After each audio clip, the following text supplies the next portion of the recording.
Efésios capítulo 5. Efésios capítulo 5. A partir do versículo 18. Efésios capítulo 5, a partir do versículo 18. Como hoje é uma manhã de família, consagração de filhos, eu queria estudar com vocês nessa manhã como nós nos enchemos do Espírito Santo.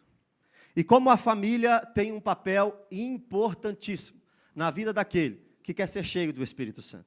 Nós sabemos que quem escreveu essa carta foi o apóstolo Paulo. Ele escreveu quando estava na sua primeira prisão em Roma. O apóstolo Paulo foi o homem que fundou esta igreja. Está narrado nas Escrituras, Atos, capítulo 19. E o apóstolo Paulo fica ali na capital da Ásia Menor durante 3 anos. E durante 3 anos ele discipula as pessoas. Durante 3 anos ele prega o evangelho. Durante 3 anos ele ensina a palavra de Deus para os moradores da Ásia Menor. O avivamento naquele lugar foi tão grande que a Bíblia nos mostra que na cidade de Éfeso, os magos deixavam em praça pública os seus livros de ocultismo para serem queimados e arrependidos buscam ao Senhor que Paulo pregava. Nós sabemos que essa igreja é extremamente estratégica, porque Paulo, fundando a igreja na capital da Ásia Menor, faz com que, depois de algum tempo, outras igrejas se firmem ali naquela província. Éfeso já era essa, Esmirna, Pérgamo, Tiatira, Sardes, Filadélfia, Laodiceia, Hierápolis, Colossos, todas estas igrejas, baseadas na igreja de Éfeso, fundada em Atos capítulo 19. Depois dessa terceira viagem missionária, Paulo volta para Jerusalém. E voltando para Jerusalém, ele escreve 1 Coríntios, 2 aos Coríntios e a carta aos Romanos. Quando ele chega em Jerusalém, a vida dele não é sombra e água fresca. Os judeus começam a persegui-lo, dizendo que ele tinha profanado a cidade, que ele tinha feito com que os homens fossem contra Moisés, e também ele tinha sido condenado, ele tinha sido acusado por colocar gentios no templo. Por causa desses 3 motivos, Paulo é preso em Cesareia Marítima. Ele tem que se defender de Félix, Festo, Agripas II, e ele apela para a sua cidadania romana. Como ele tinha nascido em Tarso, na Cilícia, ele era um cidadão romano. E como cidadão romano, ele poderia querer ser julgado por Roma, por César em Roma. E assim ele quis, assim ele disse, e assim foi com ele. Atos capítulo 27, a Bíblia nos mostra que Paulo está indo com mais 275 pessoas, ao todo 276, 276 pessoas no navio indo para Roma. Só que a Bíblia também nos mostra que nesse navio, nessa viagem, acontece um acidente, um naufrágio abate o navio de Paulo. 276 pessoas vivas não morreram, foram dar lá na ilha de Malta, mas tudo que eles tinham, tudo que eles levaram, se perdeu. Todo o navio se perdeu. E Paulo chega na ilha de Malta e quer se aquecer, porque estava frio. Já tinha uma fogueira acesa. E a Bíblia vai mostrar para nós que Paulo, então, pega alguns gravetos para se aquecer naquela fogueira. O que acontece? É picado por uma cobra. Os maltenses vão dizer, este homem era para ser morto lá no mar. Os deuses querem matar este homem, ele tem culpa. Só que ele não morre, nem no naufrágio e nem picado por uma cobra. Então muda-se a conversa. E eles começam a achar que o apóstolo Paulo era um Deus. Mas ele diz, não, eu não sou um Deus, eu sou servo do Deus Altíssimo. Prega o evangelho, cura pessoas. E agora aquela ilha está evangelizada. Depois disso, um navio busca Paulo lá na ilha de Malta. E aí sim, traz Paulo para Roma. Se você está aqui no estudo bíblico, você sabe o porquê Paulo queria ir para Roma. No capítulo 15 de Romanos, ele diz que queria fazer daquela cidade a sua base missionária para chegar à Espanha. No capítulo 1, nós aprendemos que Paulo não fundou a igreja de Roma, mas ele queria ir para lá, porque a fé daqueles irmãos fez com que ele ficasse atento para aquele lugar. A cidade de Roma era uma cidade com uma igreja conhecida pela sua fé. Paulo chega em Roma, não como um turista, não como um viajante. Nós estamos falando de um apóstolo que não teve uma vida fácil. Ele chega naquela cidade preso. Tanto é que Filipenses capítulo 1, versículo 12, ele vai dizer, tudo que me aconteceu, todas essas dificuldades que eu passei no ministério, apedrejado em Listra, preso e açoitado em Filipos, chamado de tagarela em Atenas, chamado de impostor em Corinto, preso em Cesareia Marítima, rejeitado na Ásia Menor, passar por um naufrágio, ser picado por uma cobra, chegar em Roma preso, tudo isso me aconteceu para o avanço, para o progresso do Evangelho. E lá, nessa prisão em Roma, ele escreve Efésios, Filipenses, Colossenses e Filemão. No capítulo 1 e no capítulo 3 de Efésios, ele ora por aquela igreja. No capítulo 2, ele nos ensina sobre a salvação somente pela graça, sem mérito e sem participação humana. No capítulo 4, ele nos ensina os dons que Deus deu à igreja, com um objetivo: edificar os irmãos. No capítulo 5, ele começa nos ensinando sobre santidade. E a partir do versículo 18, ele vai nos ensinar como ser cheio do Espírito Santo de Deus. Isso continua no capítulo 6, e ele termina essa carta nos ensinando como vencer os principados e as potestades através da armadura de Deus. O versículo 18 do capítulo 5 é o começo do nosso estudo dessa manhã. E ele diz assim: e não vos embriagueis com vinho. Aqui tem uma responsabilidade. Isso aqui não é opcional. Isso aqui é um mandamento do nosso Deus. Paulo, inspirado pelo Espírito Santo de Deus, diz: é proibido aqueles que buscam a Deus se embriagar com vinho. É proibido para alguém que busca o nosso Senhor Deus perder a sua sensibilidade e a noção de seus atos por causa de uma bebida alcoólica. E a pergunta que fica é: por que embriagar com vinho é errado? Porque Paulo está orientando a igreja de Éfeso a não se embriagar com vinho. O texto vai responder, no versículo 18 diz: no qual há dissolução. É por isso que Paulo está dizendo que um cristão não deve se embriagar com vinho. É por isso que Paulo está nos ensinando que embriagar com vinho é pecado. Porque quando alguém está embriagado pelo vinho, esse alguém fica dominado pelo vinho, a ponto de perder o seu bom senso e começar a ter atitudes sem pensar. Começa a ter atitudes sem bom senso. Se alguém está embriagado pelo vinho, este alguém está dominado pelo vinho. E quando esse alguém está dominado pelo vinho, ele não faz aquilo que ele quer fazer. Ele faz aquilo que o vinho o induz a fazer. E Paulo usa exatamente essa comparação para te mostrar o que acontece com alguém que está cheio do Espírito Santo. Porque no mesmo versículo ele diz: já que não se pode embriagar com vinho, já que não se pode ser dominado pelo vinho, então uma outra ordem surge no versículo. E o texto diz: mas enchei-vos do Espírito. Então, se eu não posso embriagar pelo vinho, porque eu sou dominado com o vinho, eu preciso ser cheio do Espírito para quê? Para ser dominado pelo Espírito. E se eu sou dominado pelo Espírito, eu já não faço aquilo que eu quero. Eu faço aquilo que o Espírito me ordena. Se eu sou dominado, e se eu tenho o Espírito Santo de Deus em mim, eu já não faço mais aquilo que vem na minha cabeça.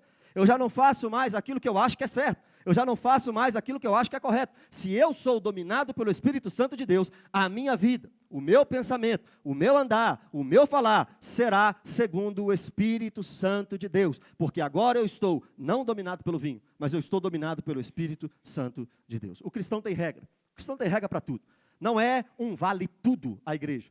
Não existe um evangelho segundo fulano.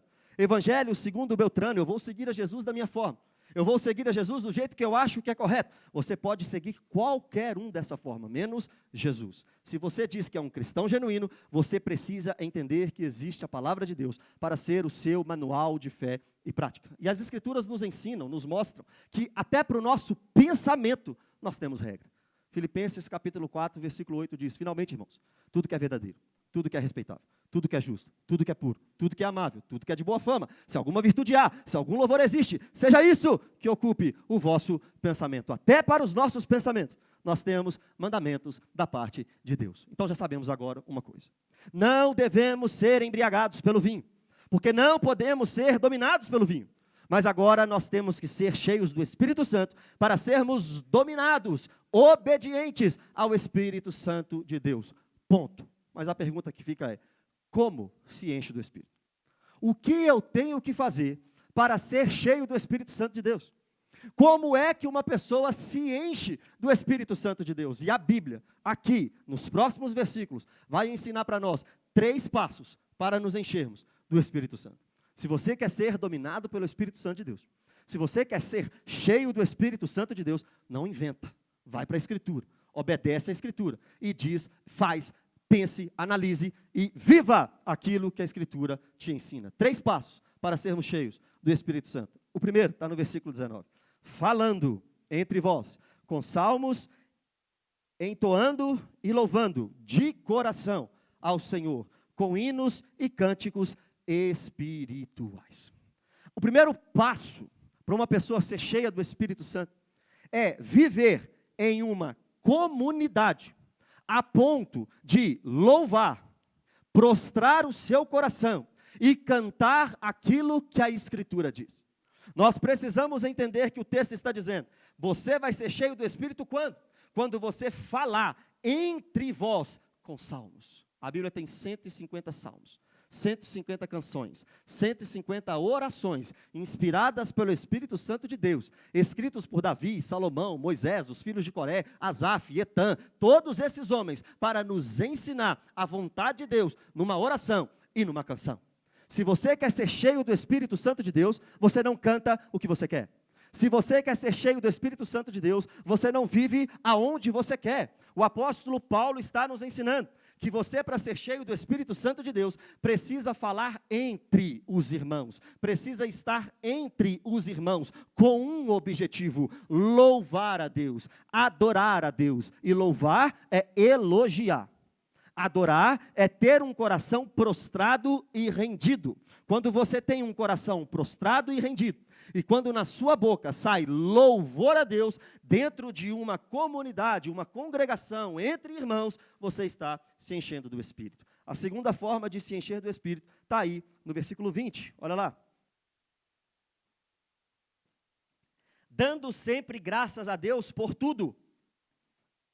Dando sempre graças por tudo a nosso Deus e Pai, em nome de nosso Senhor Jesus Cristo. A segunda forma e o segundo passo para nos enchermos do Espírito é termos uma vida de agradecimento. Ter uma vida de gratidão a Deus pela obra da cruz e por tudo aquilo que Ele fez por nós. Salmo 126, meu pai leu. Quando o Senhor restaurou a sorte de Sião, ficamos como quem sonha. Nossa boca se encheu de riso e nossa língua de júbilo. Então se ouviu dizer entre as nações, grandes coisas fez o Senhor por nós. Com efeito, grandes coisas fez o Senhor por nós. Por isso estamos alegres. Restaura, Senhor, a nossa sorte, como as torrentes do Neguebe. Os que com lágrimas semeiam, com júbilo ceifarão. Quem sai andando e chorando, enquanto semeia, voltará com júbilo, trazendo os seus feixes. Uma vida de agradecimento a Deus, pela cruz, e por aquilo que Ele fez, te tirar do império das trevas, e te colocar no reino do Filho do seu amor. Você estava indo a passos largos para o inferno, você estava condenado ao inferno, você pagaria eternamente pelos seus pecados, mas o Senhor te convenceu, o Senhor te deu fé, o Senhor te fez arrepender, o Senhor te tirou de lá com mãos poderosas, com mãos fortes, te convenceu, e agora você está indo para o céu. Já é motivo para agradecer e ter uma vida grata a Deus. Mas uma vida grata a Deus, segundo o versículo 20, também nos ensina as boas obras. Efésios capítulo 2, versículo 8 diz, a salvação é pela graça mediante a fé, não vem de obras, não vem de homens, para que ninguém se glorie. Só que no versículo 10, o texto diz que aqueles que passam pela salvação pela graça, mediante a fé, estão agora postos para as boas obras que de antemão foram preparadas para que andássemos nelas. Se você tem uma vida de agradecimento a Deus, e se você agradece a Deus pela cruz, e agradece a Deus pela salvação, e agradece a Deus por Ele não te dar aquilo que você merece, a condenação eterna, você automaticamente vai viver em boas obras. É impossível um cristão não entender de onde foi retirado e não andar em boas obras. Porque é impossível um cristão amar a Deus e não amar o próximo. João capítulo 13, Jesus diz, tem um novo mandamento aí. Vocês têm que amar como eu amei vocês. E vocês serão conhecidos como meus discípulos, se pregarem muito bem, se exercerem dons, se for generoso. Não, se amardes uns aos outros. O mandamento é amar a Deus sobre todas as coisas e amar o próximo como Jesus nos amou. Se temos uma vida de gratidão, essa gratidão transborda em amor ao próximo. E todas as vezes que nós agradecemos a Deus pelo sacrifício da cruz, e todas as vezes que nós andamos em boas obras, nós estamos nos enchendo do Espírito Santo de Deus. E a terceira forma, o terceiro passo para se encher do Espírito Santo é o mais difícil. O primeiro, você precisa estar em comunidade, louvando a Deus. O segundo, você tem que agradecer a Deus pelo sacrifício. Viver uma vida de agradecimento a Deus por tudo que Ele fez. E exalar boas obras. Mas o terceiro vai mexer com todo mundo. O terceiro passo e a terceira forma de se encher do Espírito vai te tirar da zona do conforto. Porque no versículo 1 o texto diz, sujeitando uns aos outros no temor de Cristo. Se você quer ser cheio do Espírito Santo de Deus, você precisa automaticamente passar por esse terceiro passo. Se você não passar por esse terceiro passo, você não será cheio de Deus. Você pode trancar na sua casa, no seu quarto, ficar lá orando o dia inteiro. Você pode ir para o monte, ficar lá a noite inteira. Se você não cumprir o versículo 21 do capítulo 5 de Efésios, você não será cheio do Espírito Santo de Deus. O Espírito Santo de Deus te enche quando você sujeita a si e vive em relação ao outro. O que é isso? É deixar o seu interesse. É deixar aquilo que tem a ver com você para viver em relação ao próximo. Se sujeitar eu deixo os meus interesses e eu vivo de acordo com o interesse do outro. Só que o apóstolo Paulo vai nos ensinar isso na prática, a partir do versículo 22. E você começa a ser cheio do Espírito Santo dentro da sua casa. Primeiro, Paulo vai ensinar como as mulheres se enchem do Espírito.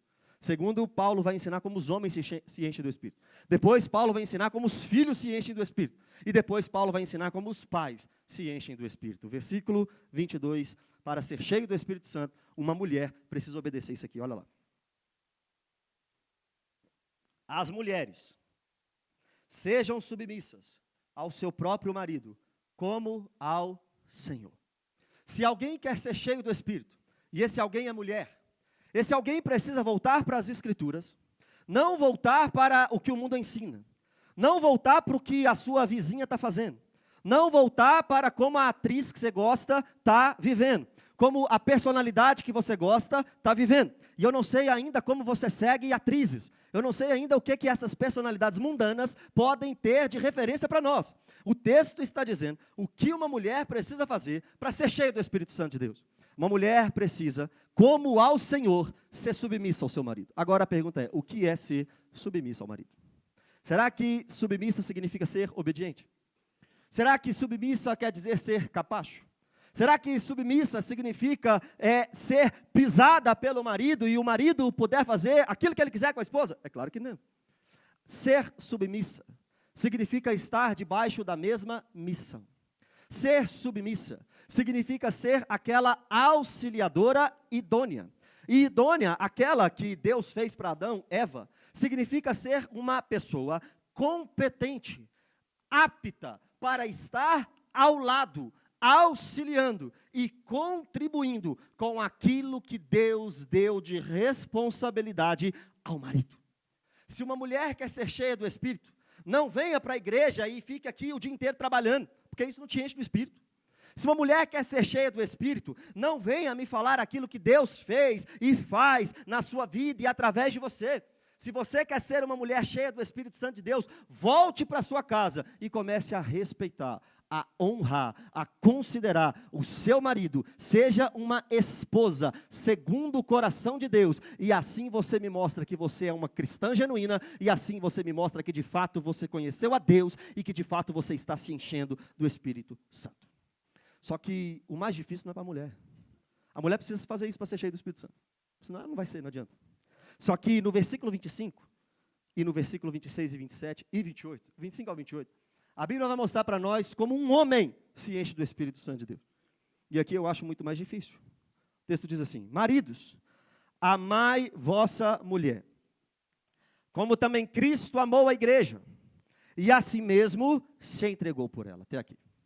Se um homem quer ser cheio do Espírito Santo de Deus, se um homem quer transbordar do Espírito Santo de Deus, se um homem quer provar que ele é um cristão, se um homem quer provar que ele é cheio de Deus na sua vida, Se um homem quer provar que ele está preparado e capacitado e revestido do Espírito Santo de Deus para ser uma testemunha, um mártir nessa geração, se o homem diz que tem tudo isso, eu preciso conhecer a esposa desse homem. E eu preciso saber da esposa desse homem o que ela diz. Porque o texto está dizendo que um homem, um marido, para ser cheio do Espírito Santo, precisa voltar para casa e amar a esposa. Agora eu pergunto, o que é amar? Amar é se entregar. Amar é viver em sacrifício. Só que o texto não te dá margem para falar assim, eu amo do meu jeito. Eu amo segundo o que o meu pai me ensinou. Eu amo segundo aquilo que a revista tal me ensinou. Eu amo de acordo com aquilo que eu aprendi na escola. Não, o texto não te dá essa margem. Porque o texto está te ordenando, marido, ame a mulher. Só que o texto vai te dizer como. Como Cristo amou a igreja. E a si mesmo se entregou por ela. Você não pode amar da sua forma. Você não pode amar como você foi amado. Você não pode amar como te ensinaram. Você tem que amar segundo as Escrituras. E as Escrituras nos ensinam, maridos, a amar a esposa como Cristo amou a igreja. Agora eu pergunto, como Cristo amou a igreja? Cristo deixou a sua glória, deixou o seu trono, veio a essa terra como um servo obediente, até a morte, e morte de cruz. Cristo morreu pela sua igreja. Cristo se entregou pela sua igreja. Cristo se sacrificou pela sua igreja. Cristo derramou o seu sangue pela sua igreja. Cristo foi abandonado pelo Pai na cruz, Eloi, Eloi, lama sabachthani, pela sua igreja. Cristo bebeu vinagre na cruz pela sua igreja. Cristo veio a essa terra e nasceu em Belém da Judéia, num lugar humilde, pela sua igreja. Cristo viveu lá na Galileia, no lugar mais esquecido de Israel, pela sua igreja.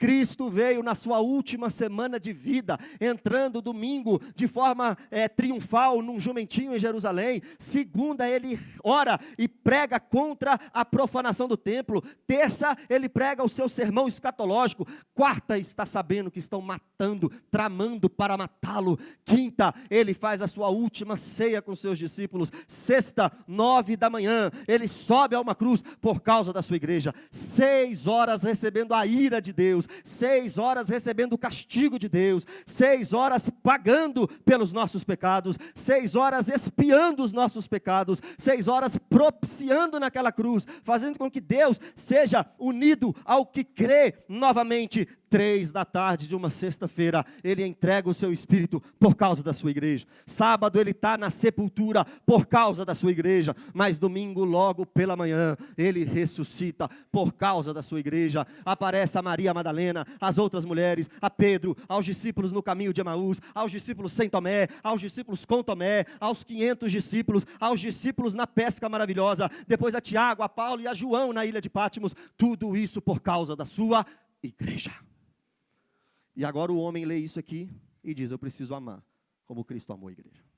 Se eu quiser ser cheio do Espírito Santo de Deus, se eu quiser ser dominado pelo Espírito Santo de Deus, eu tenho que imitar Cristo em relação à sua igreja, quando eu chego em casa e encontro a minha esposa.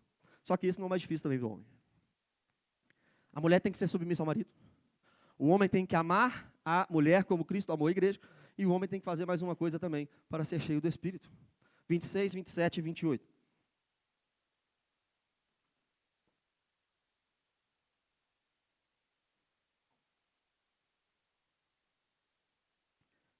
Para que a santificasse, tendo-a purificado por meio da lavagem de água, pela palavra, para apresentar a si mesmo igreja gloriosa, sem mácula, nem ruga, nem coisa semelhante, porém santa e sem defeito. Assim também os maridos devem amar a sua mulher como ao próprio corpo. Quem ama a esposa, a si mesmo se ama. O texto está mostrando para nós que a igreja foi amada de forma sacrificial por Cristo. Só que agora Cristo faz algo a mais pela sua igreja. Cristo agora aproxima a sua igreja do Pai. Justificados, pois, mediante a fé, temos paz com Deus, por meio do nosso Senhor Jesus Cristo. Então, o que o texto está dizendo para nós é, Cristo amou a igreja, e Cristo levou esta igreja para perto de Deus. Aí o versículo 28 diz, assim os maridos devem amar a sua mulher. maridos que estão aqui, se vocês não estão levando a sua esposa para mais perto de Deus, vocês estão em pecado. Se a esposa de vocês não vê em vocês alguém que aproxima de Deus, vocês estão errados. Vocês não estão se enchendo do Espírito Santo. Vocês não estão sendo um homem segundo o coração de Deus. Vocês não estão sendo um homem segundo Efésios capítulo 5. Quem chama a mulher para orar é o homem. Quem chama a mulher para ler a Bíblia é o homem. Quem leva a mulher para a igreja é o homem. Os papéis estão invertidos, mas eu não sigo a doutrina dessa terra. Eu sigo o que está na Escritura. E na Escritura o papel disso é do homem. A responsabilidade disso é do homem.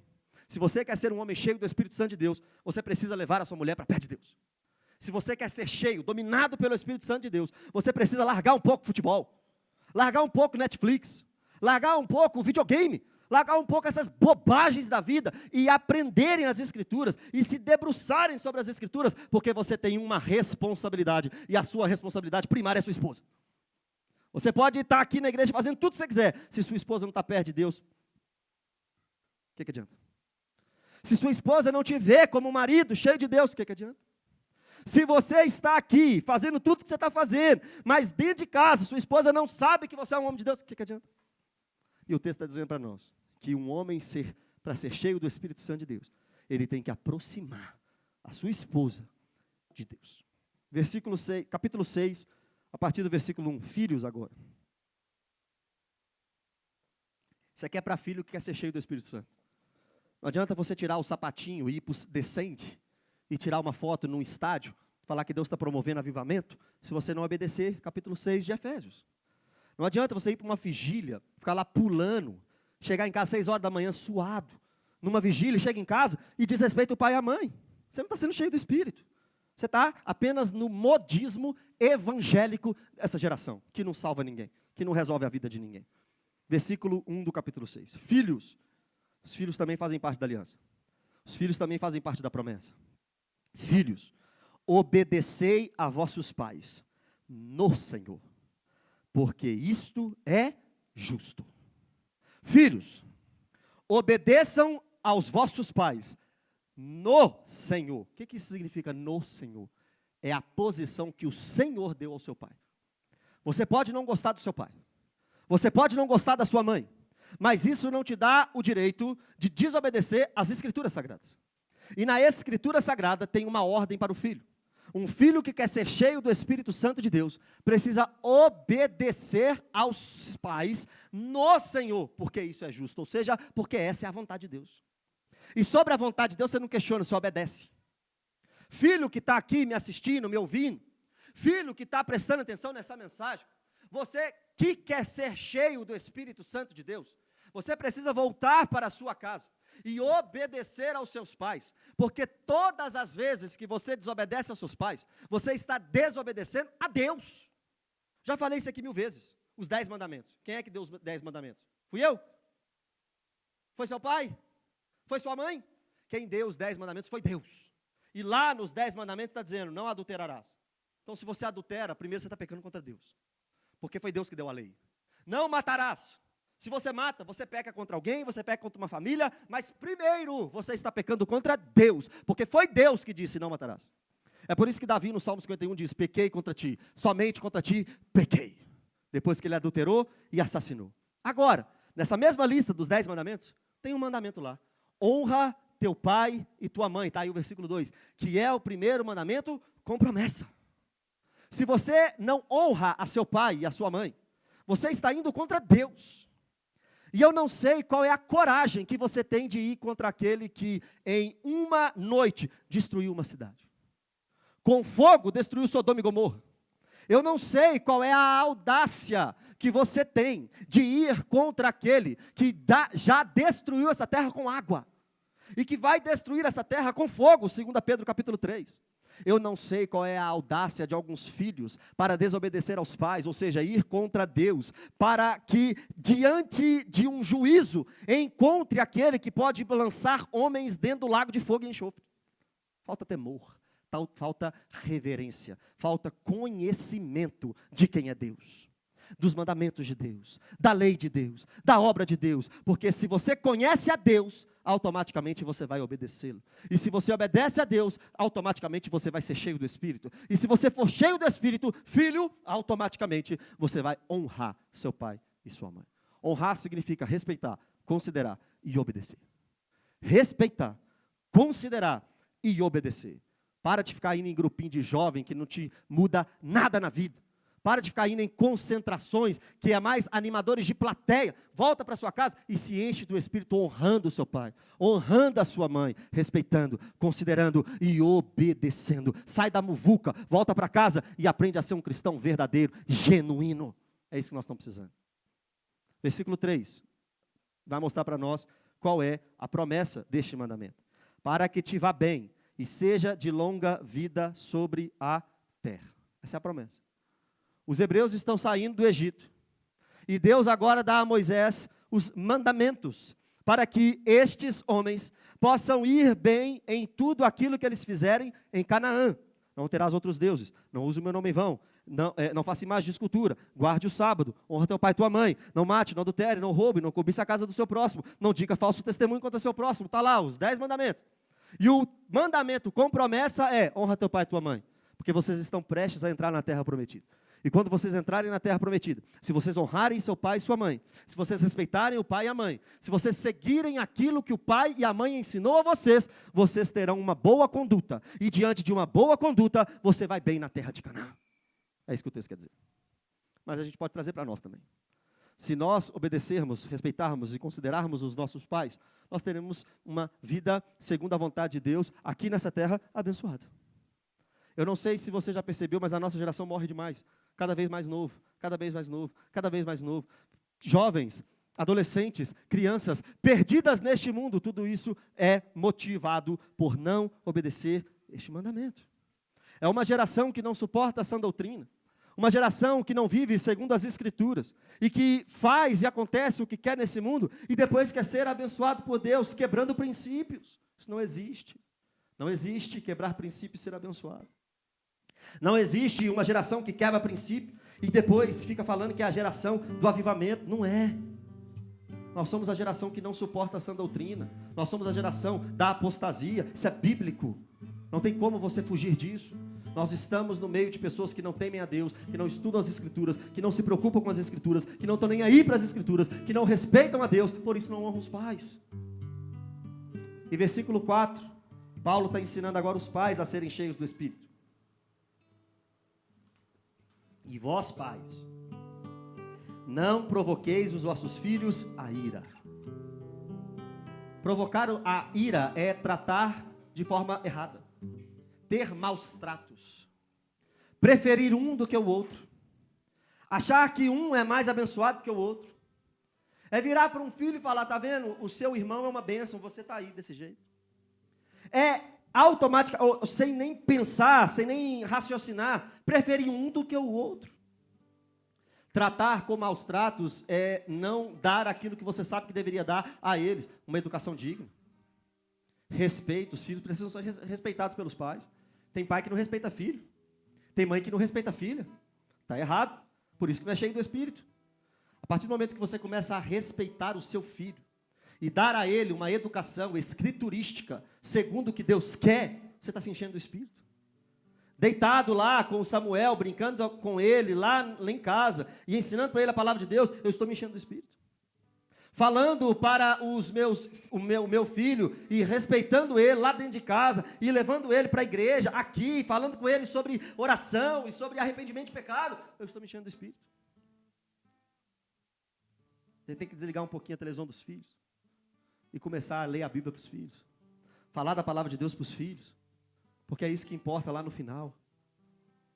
É isso aqui que vai manter o seu filho na presença do Senhor, é disciplina, porque olha lá o versículo 4, mas criai-os, ou seja, deixe-os florescer, não trate eles com maltratos, não faça maltratos a eles, mas deixe-os florescer, mas criai-os, deixe-os crescer, de qualquer forma? Não, na disciplina e na admoestação do Senhor.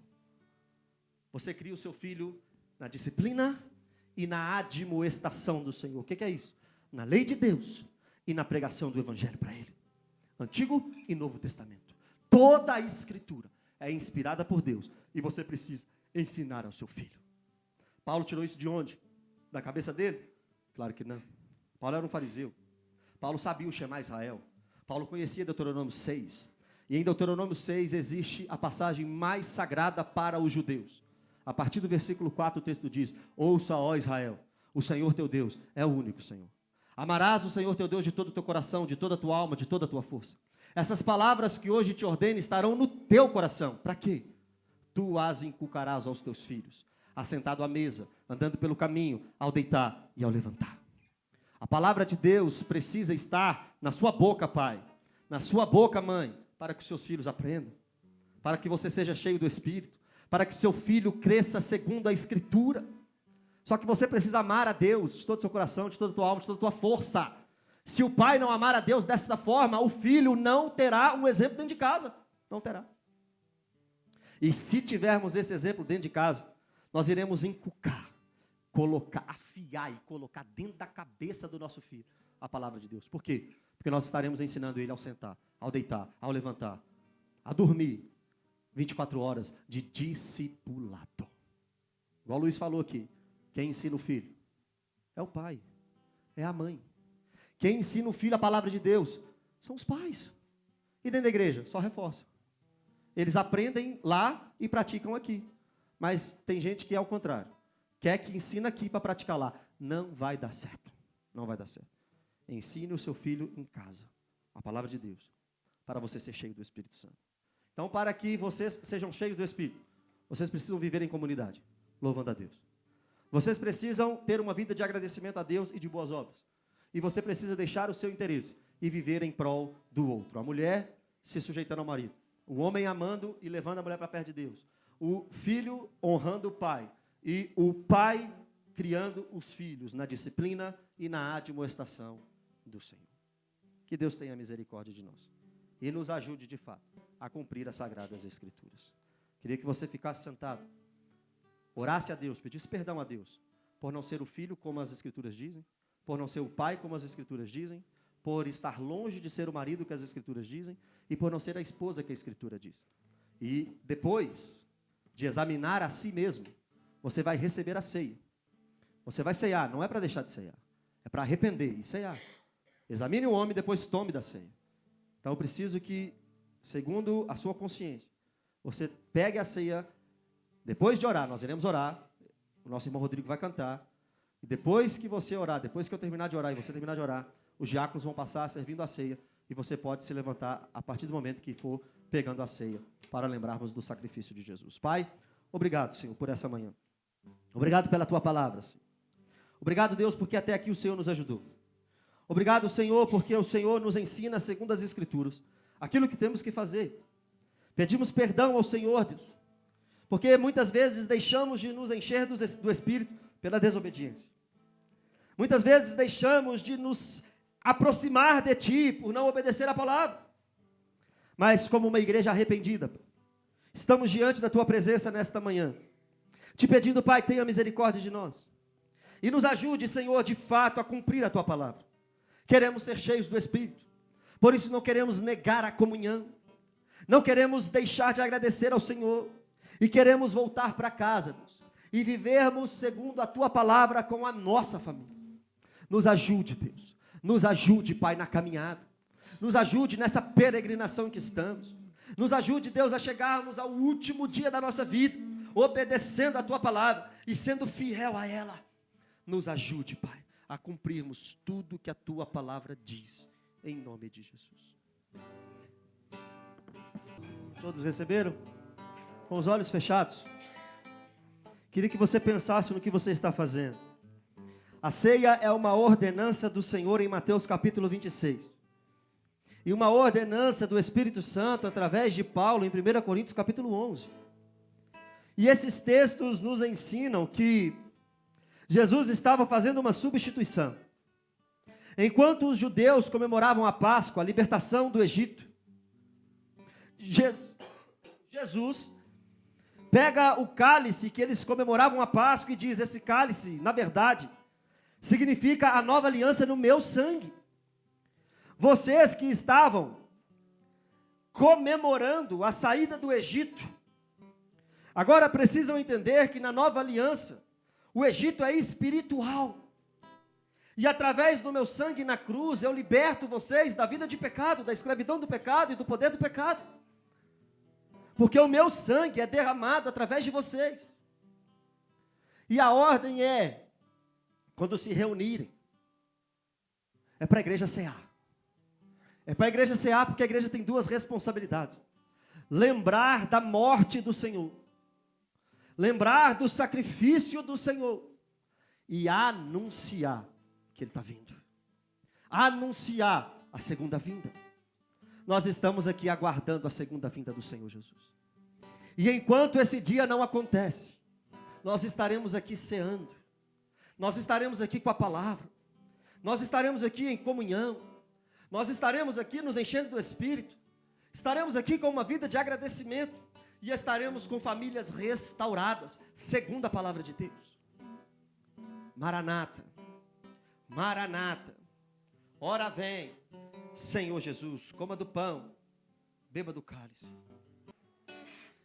Se você que está aqui, que quer um aconselhamento durante a semana, uma visita, está passando por uma tristeza, uma luta ou uma grande alegria, e quer compartilhar conosco, se você precisa de um auxílio durante essa semana, me procure aqui no final do culto, estou aqui à sua disposição. Que o amor de Deus o Pai, a graça de Jesus Cristo e as doces consolações do Espírito Santo estejam com todos vocês, não só hoje, mas para sempre. A igreja diz: vão em paz, que o Senhor Jesus abençoe.